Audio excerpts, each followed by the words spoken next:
વાવથરાથી સમાચાર કેનાલમાં ખેડૂતોએ સાફ સફાઈ કરી। ઢીમા બ્રાન્ચની ઈઢાટા માઇનોર કેનાલમાં સફાઈ કરી। તંત્રએ સફાઈ ન કરતા ખેડૂતો જાતે સફાઈ કરવા મજબૂર બન્યા છે।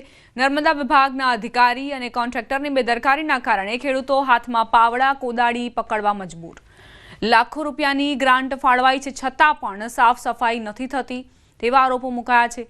ઝાડી બાવળ સહિતના કેનાલો ઉપર ઉગી નીકળ્યા પરંતુ નર્મદા સાફ સફાઈનો અભાવ જોવા મળ્યો। નર્મદા વિભાગ અહીં નથી પહોંચ્યો।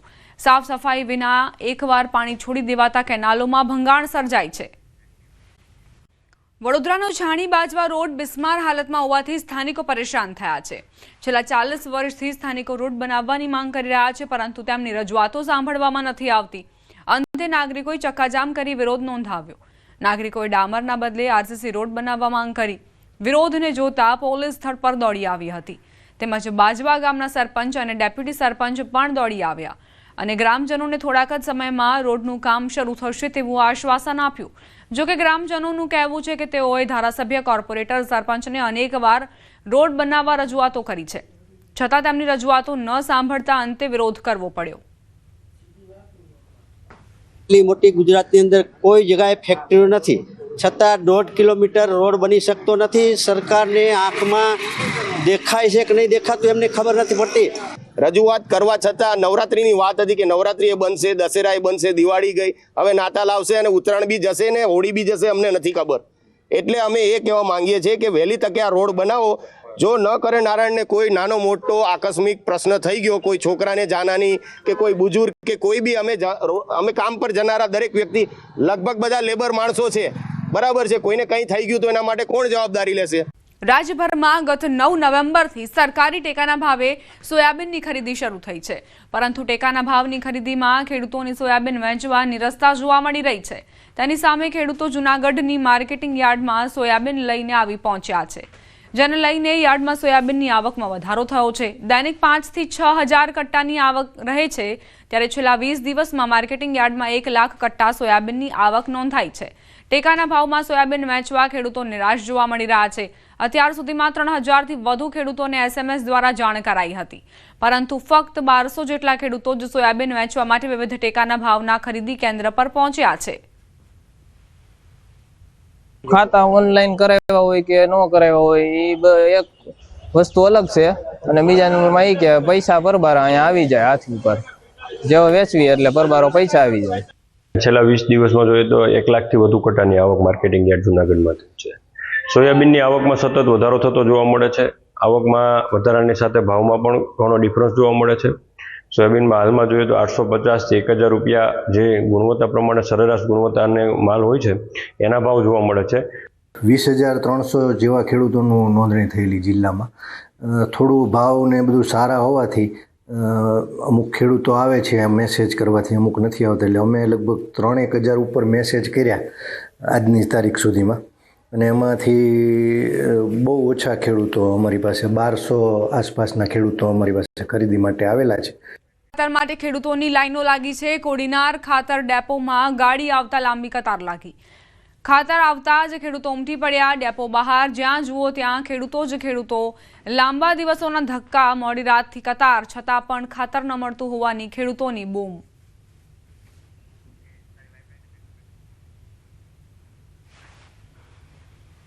વાવ થરાદ જિલ્લાના મુખ્ય મથક થરાદમાં યુરિયા ખાતર માટે લાંબી લાઈનો જોવા મળી રહી છે। વહેલી સવારથી જ ખેડૂતો ખાતર માટે કતારોમાં ઊભા છે છતાં પણ તેમને પૂરતું યુરિયા ખાતર નથી મળી રહ્યું જેના કારણે ખેડૂતો મુશ્કેલીમાં મુકાયા છે। હાલ ખેડૂતો માટે પાક બચાવવું પણ મુશ્કેલ બન્યું છે જેથી તાત્કાલિક ખાતરનો જથ્થો સરકાર દ્વારા પૂરો પાડવામાં આવે તેવી ખેડૂતો માંગ કરી રહ્યા છે। અમારે 2 મહિનાની ખાતરની તંગી છે, ખૂબ બેઠું પડે ખૂબ આવે, પછી એમાં ધોન થતો નથી કચવી અને કોઈ બીજા બધા શેટ આવી ઉભા અને પૂછ્યા તરસ્યા ઉભા હતા 2 મહિનેથી। સવારના 4 વાગ્યાથી કરી અને વહેલા મહિલાઓ અને આદમી બધા લાઈનની અંદર માટે ખાતરની સમસ્યા છે, ખાતર મળતો નથી। જિલ્લા સહિત ઉત્તરાખંડના ઉચ્ચ હિમાલય પ્રદેશોમાં તીવ્ર ઠંડીનું મોજું સતત પ્રસરી રહ્યું છે જેના કારણે સવાર અને સાંજના તાપમાનમાં ભારે ઘટાડો નોંધાઈ રહ્યો છે। આ તીવ્ર ઠંડીનું પરિણામ એ છે કે ભારત ચીન સરહદ પરના છેલ્લા ગામ નીતિમાં સ્થિત પ્રખ્યાત તિમરસેન મહાદેવ મંદિર સંપૂર્ણપણે બરફથી ઢંકાયેલું છે। કુદરતી બરફની રચનાને કારણે ઉત્તરાખંડના મિની અમરનાથ તરીકે પ્રખ્યાત આ મંદિર અહીંના શિવલિંગમાંથી ટપકતું પાણી હવે થીજી ગયું છે અને એક વિશાળ બરફના ખડકનું સ્વરૂપ લઈ લીધું છે. જિલ્લા સહિત ઉત્તરાખંડના ઉચ્ચ હિમાલય પ્રદેશોમાં તીવ્ર ઠંડીનું મોજું સતત પ્રસરી રહ્યું છે, જેના કારણે સવાર અને સાંજના તાપમાનમાં ભારે ઘટાડો નોંધાઈ રહ્યો છે. આ તીવ્ર ઠંડીનું પરિણામ એ છે કે ભારત ચીન સરહદ પરના છેલ્લા ગામ નીતિમાં સ્થિત પ્રખ્યાત તિમરસેન મહાદેવ મંદિર સંપૂર્ણપણે બરફથી ઢંકાયેલું છે. કુદરતી બરફની રચનાને કારણે ઉત્તરાખંડના મિની અમરનાથ તરીકે પ્રખ્યાત આ મંદિર અહીંના શિવલિંગમાંથી ટપકતું પાણી હવે થીજી ગયું છે અને એક વિશાળ બરફના ખડકનું સ્વરૂપ લઈ લીધું છે. જિલ્લા સહિત ઉત્તરાખંડના ઉચ્ચ હિમાલય પ્રદેશોમાં તીવ્ર ઠંડીનું મોજું સતત પ્રસરી રહ્યું છે, જેના કારણે સવાર અને સાંજના તાપમાનમાં ભારે ઘટાડો નોંધાઈ રહ્યો છે. આ તીવ્ર ઠંડીનું પરિણામ એ છે કે ભારત ચીન સરહદ પરના છેલ્લા ગામ નીતિમાં સ્થિત પ્રખ્યાત તિમરસેન મહાદેવ મંદિર સંપૂર્ણપણે બરફથી ઢંકાયેલું છે.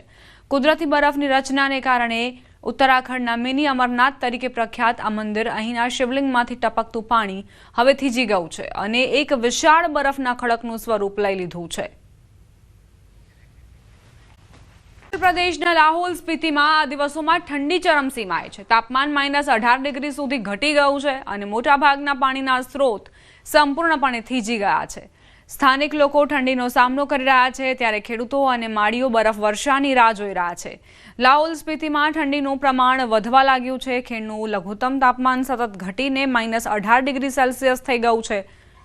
દિવસ દરમિયાન પણ તાપમાન -3 થી -5 ડિગ્રી સેલ્સિયસ સુધી મર્યાદિત રહે છે, જેના કારણે જનજીવન પર અસર પડી રહી છે.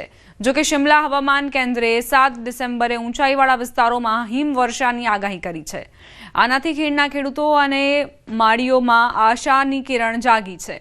હવામાનમાં ફેરફારથી રાહત મળી શકે છે. लाहौल घाटी में जैसे जैसे दिसंबर का महीना आगे बढ़ रहा है, वैसे वैसे तापमान में भी निरंतर जो है गिरावट देखने को मिल रही है.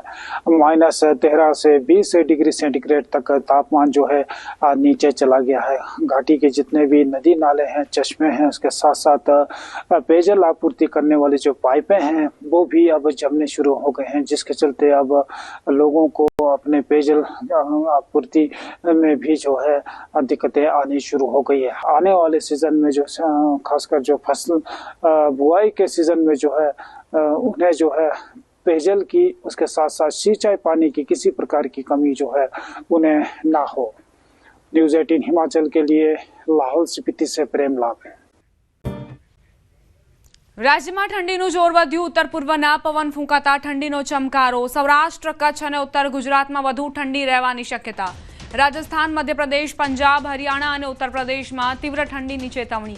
રાજસ્થાનના 12 જિલ્લાઓમાં તાપમાન 10 ડિગ્રીથી નીચું ગયું છે.